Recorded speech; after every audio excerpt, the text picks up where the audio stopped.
ClancyPasta presents Becca, written by Sammy Scott and narrated by Clancy.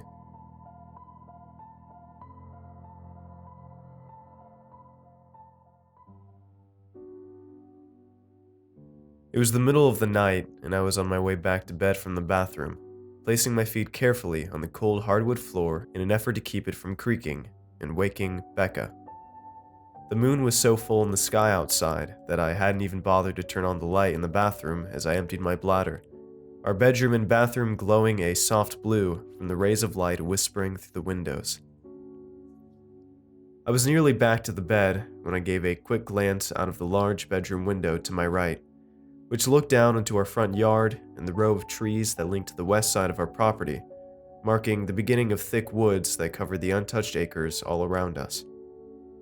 We had no neighbors for miles, unless you counted the residents of the woods themselves, their occasional hoots and howls reaching our ears in the dead of night, sometimes startlingly close.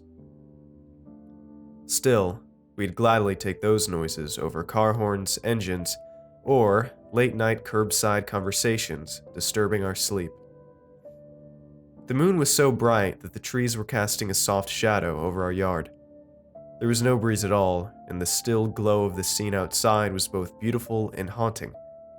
I had barely given the view a passing glance, trying to get back to bed before my brain was fully awake, when I saw him. A man near the edge of the woods was kneeling in the grass. He was cast completely in shadow, a solid black figure by the edge of the trees. I stopped and squinted. He was looking down at something on the ground in front of him, then reached out carefully and picked it up. Whatever it was too small for me to see. He studied the object for a moment, then brought both hands close to his face, palms upward, studying them. He then curled them into fists. He stood abruptly and looked directly up at the bedroom window. At me. I felt my toes go immediately numb with a stabbing rush of fear. Instinctively, I took a step to my left, hiding myself from his view. I looked over at the cell phone resting on my bedside table, then at Becca, still sleeping peacefully. I waited. Then I peeked my head around, trying to remain hidden while attempting another glance at the figure below.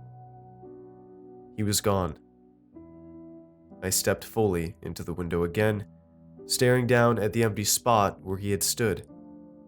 I attempted to shake off a chill that tickled its way up my spine. I slid silently back into bed. I lay on my back, which I never do. I closed my eyes, but I couldn't go back to sleep. All was quiet. "Were you up last night?" Becca was dishing dry scrambled eggs onto my plate at the breakfast table.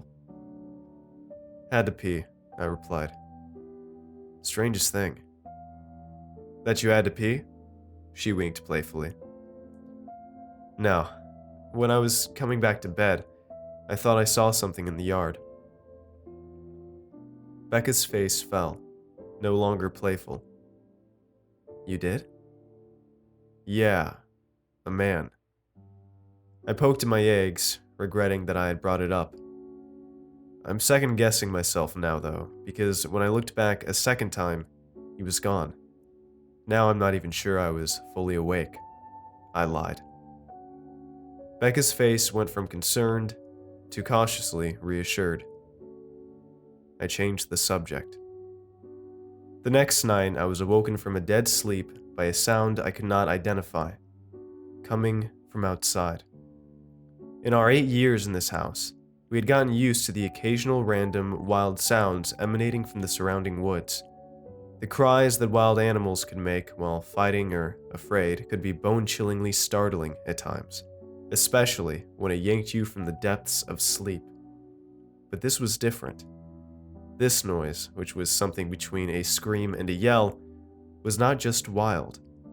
It had notes of fear and anger in it, and insanity. I sat up violently in bed. Surprisingly, Becca did not stir. I slipped out of bed, crept to the window, and peeked out, trying my best to stay hidden in the process.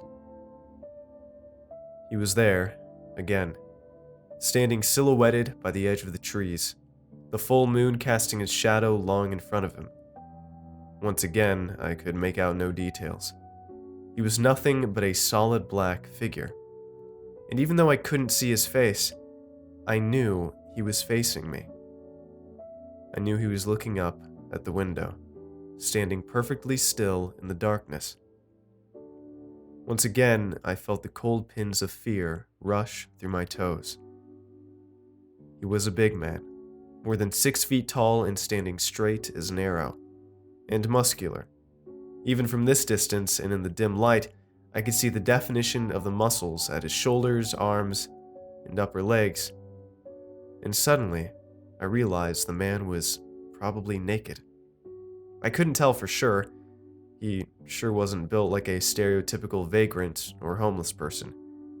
And my mind boggled at how he could survive living in these woods in the chill of October with no clothing to protect him. There was a sudden sound in my feet, the pinging of metal falling on hardwood.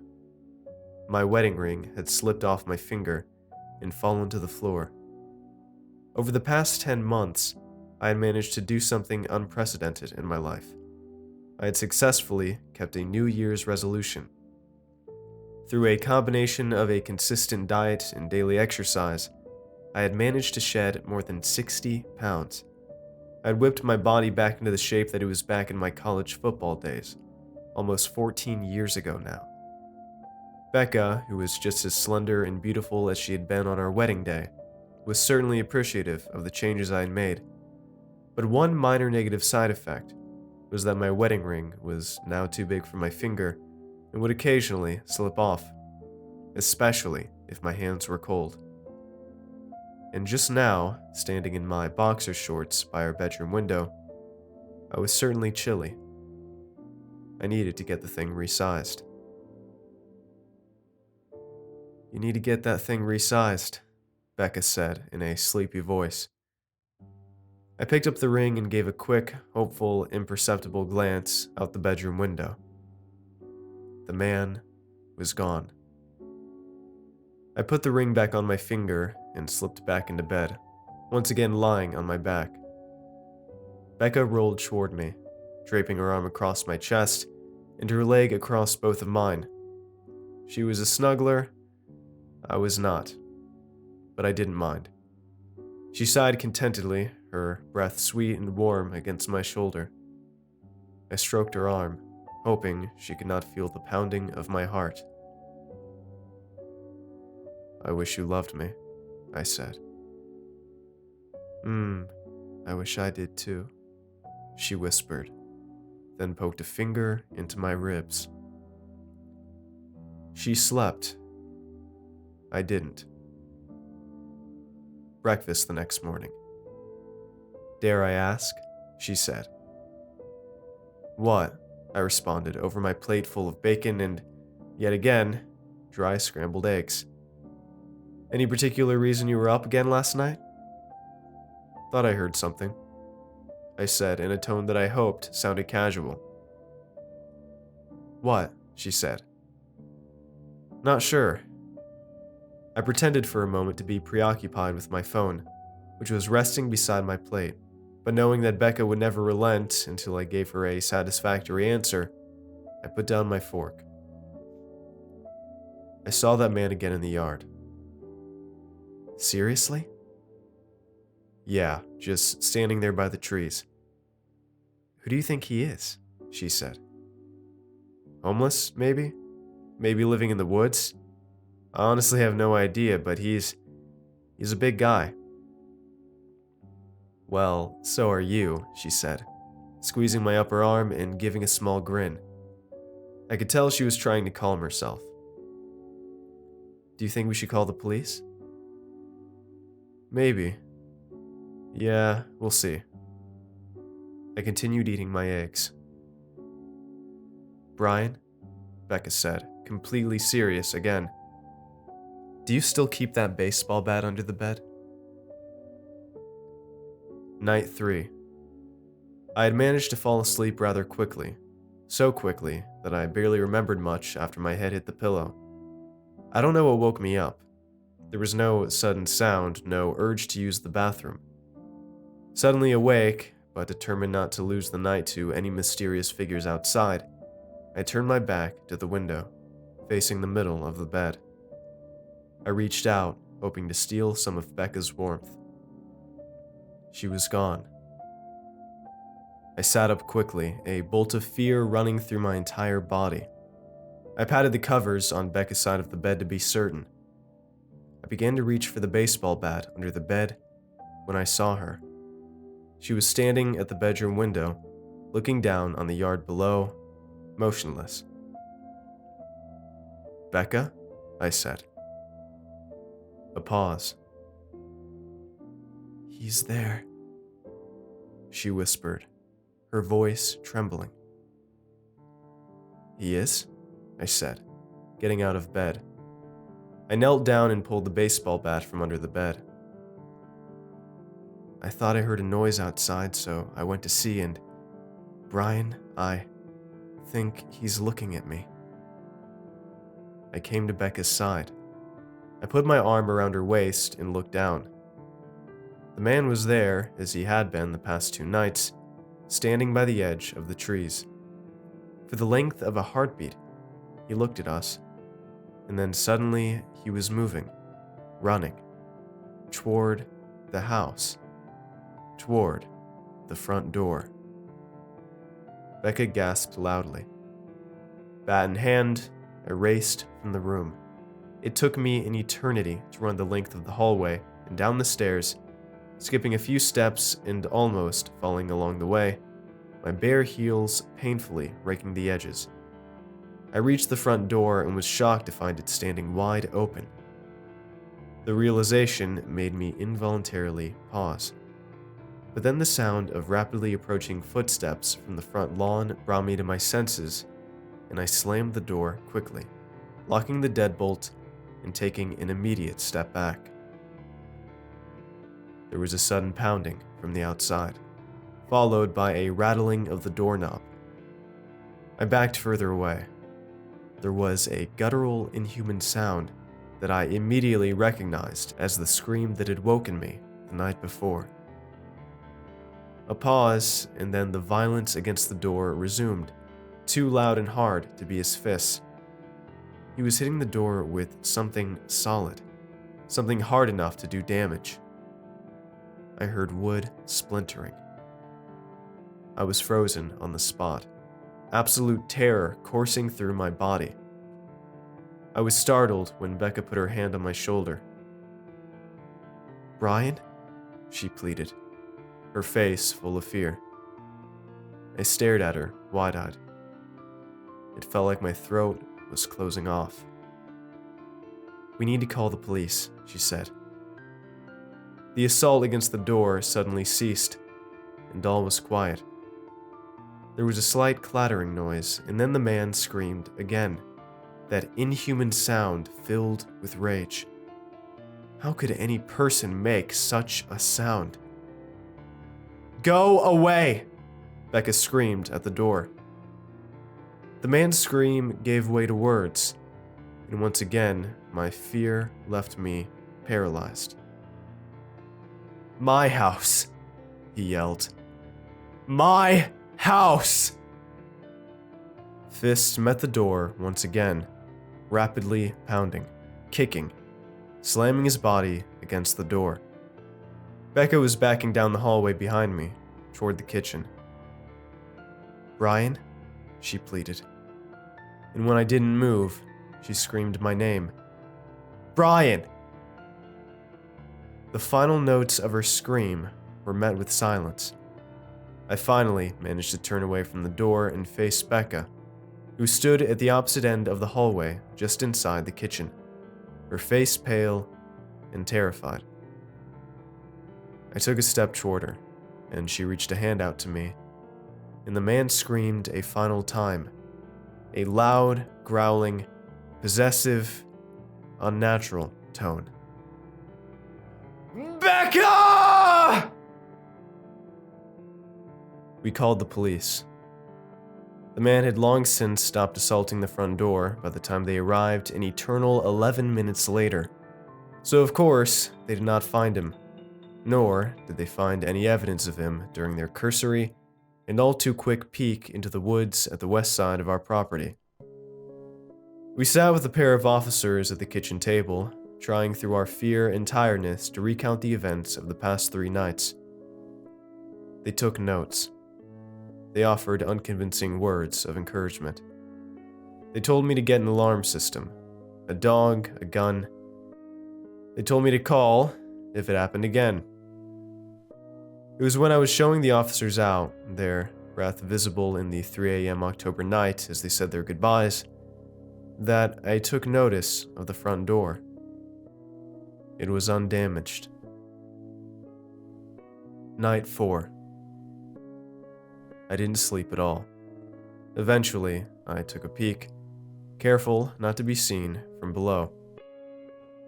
I slipped back into bed. Becca, awake.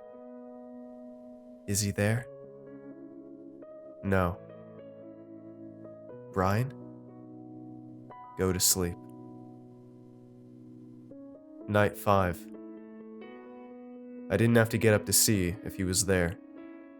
I could hear him screaming, a horrible sound penetrating the still darkness, this time with words. Where are you? Becca lay awake beside me. Do you believe in ghosts? Becca. No, seriously, Brian. Morning again. Eggs again. Creature of habit, even in stressful times. Heck, routine brings comfort, and by nature, when I set my mind to something, I follow through with it. I put down my fork. No, I sighed. Not normally, anyway. It makes no sense, but it's the only thing that makes sense, she said, her breakfast untouched. He was hitting the door hard, but there's not a mark on it. He's out there every night, just standing there, with no clothes. It's cold, and what kind of shelter is there in the woods? What does he eat? I don't know, Becca, I said, a tone of impatience in my voice. I hadn't slept well in more than a week. Even when the shadowed man didn't make any noises, my anxious heart kept me awake. Sometimes I peeked. Sometimes I didn't. But I never bothered to call the police a second time, nor did Becca ask me to. Without conversing, we agreed it would do no good. He opened the front door, but didn't come inside. I know, I said. He said my name. He knows my name. She shivered. Paused. I think it's a ghost. I started to reply, then shut my mouth. I don't believe in ghosts, but at the same time I was certain that this man, whatever he was haunting us. I think it's a ghost, she said again, and he wants in. We went away for a weekend, 2 nights at a cheap motel, just to see. He didn't follow us there. I obsessively looked outside the hotel room window both nights, expecting him in the parking lot below. He wasn't there. Somehow, I found that more terrifying than if he had been there. I actually stood at the window for more than an hour both nights, waiting for him, restless. Becca pleaded with me to come to bed. I ignored her. Surrounded by the sounds of horns and engines and curbside conversations, we didn't sleep, but not because of the noise. Back home, in bed, night 14. 2 solid weeks of interrupted sleep. We have to move, she whispered, and started to cry. You love this house, I said. We love this house. I used to love this house, she said quickly. She propped herself up on one elbow, facing me as I lay on my back. We can't continue like this, Brian. We haven't slept in weeks. I feel like I'm losing my mind. I looked at her tired face. I knew I should say something comforting, but words failed me. I had nothing to offer her. Exhaustion had drained me of all feeling except anger and frustration, to the point that I was beginning to feel a divide between me and Becca. I no longer wanted to comfort her. I wanted her to feel as wrung out and terrible as I felt. But she was right. We needed to move. Not just to escape the Shadowed Man, but to save us. I brought my hand up to her cheek and brushed away a tear with my thumb. Okay, I said, and dropped my hand. We can. That scream, so foreign and yet now so familiar, split the night. We both jumped, and Becca crumbled into exhausted sobs, defeated. But the scream triggered something in me that I hadn't felt in the past 2 weeks. Rage. Without a single thought, I was out of bed, snatching the baseball bat from where it leaned against my bedside table. I was out of the bedroom door, barely registering Becca shouting my name after me, terrified. I flew down the hallway, down the stairs, and flung open the front door. I stepped into the night.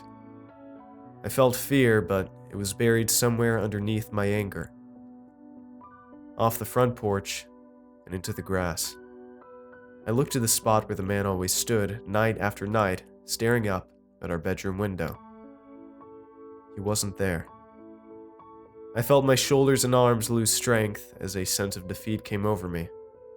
In my blind fury, I was certain that I would finally face him, finally fight him, finally beat him into submission, whatever he was. The bat fell from my grip and made a soft noise as it hit the grass. I walked over to the place where he always stood, that place near the edge of the tree line, the bright moon casting shadows over the yard. There was no breeze at all, but I was suddenly aware of the coldness of the night as it kissed my bare torso and legs. I stared into the woods, my eyes pleading with the space between the trees, hoping and fearing to catch a glance of him. I saw nothing, and yet he felt terrifyingly near.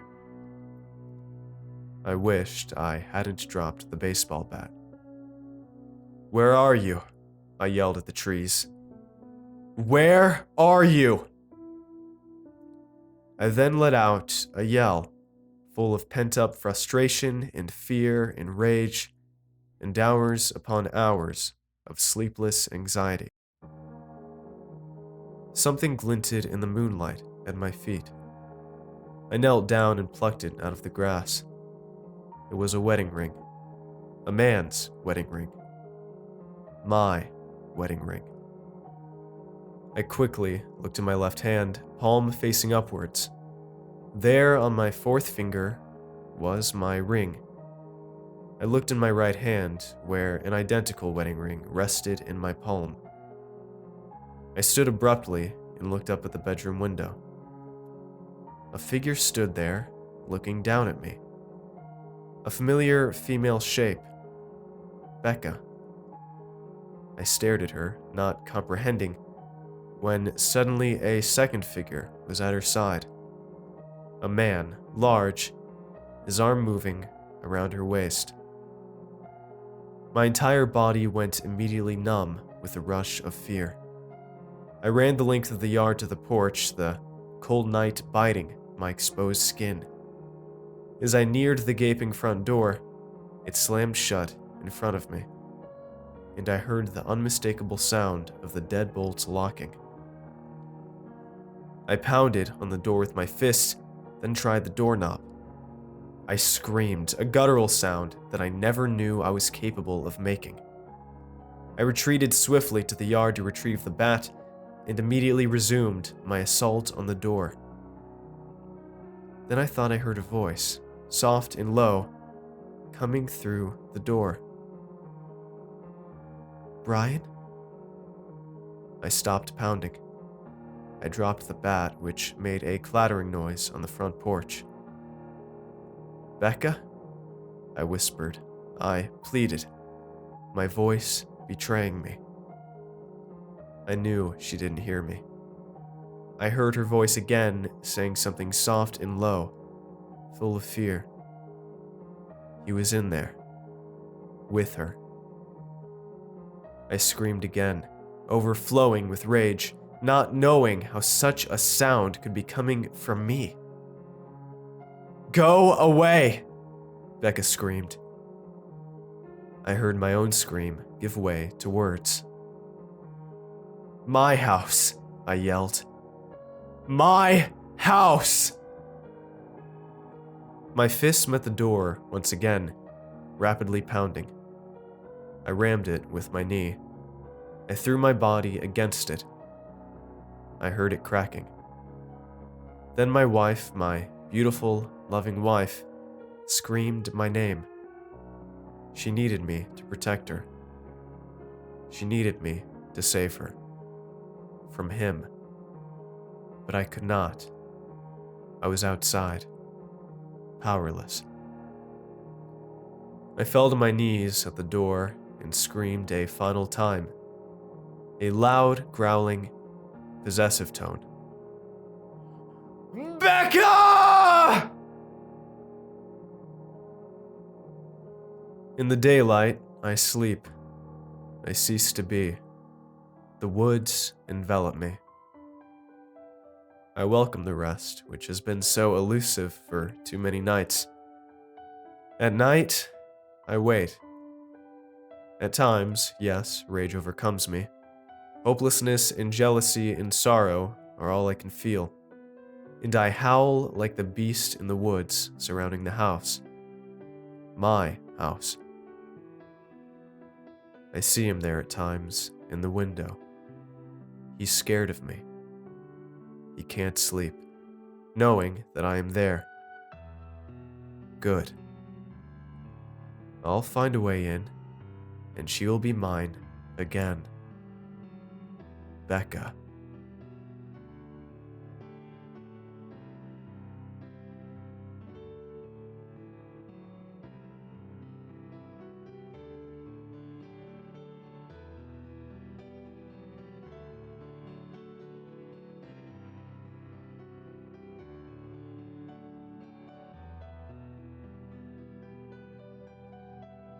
I want to give a huge thanks to last month's $5 and up patrons. Nameless, Catherine, Levy R, Swag Lord, something, Dustin A, Malth J, Taylor F, Joe S, Sexy Augustus, Eddie C, Sam M, Henry R, Boss the Virgo, Kara W, and all the other $5 and up and $2 patrons on screen as well. All of your support makes these narrations possible, and I appreciate it a ton. If you'd like to join these lovely ghouls, I'd appreciate it if you check out my Patreon page. For just $1 a month, you'll get an exclusive narration that will never, ever be uploaded to my channel. Usually, one a bit too extreme for YouTube. So that's at least one extra video every month for just $1, if not more. For $2 a month, you'll get thanked in the end scroll of every video, and for just $5 a month, I'll shout you out at the end of multiple videos a month personally. You also get exclusive Discord roles for those perks as well.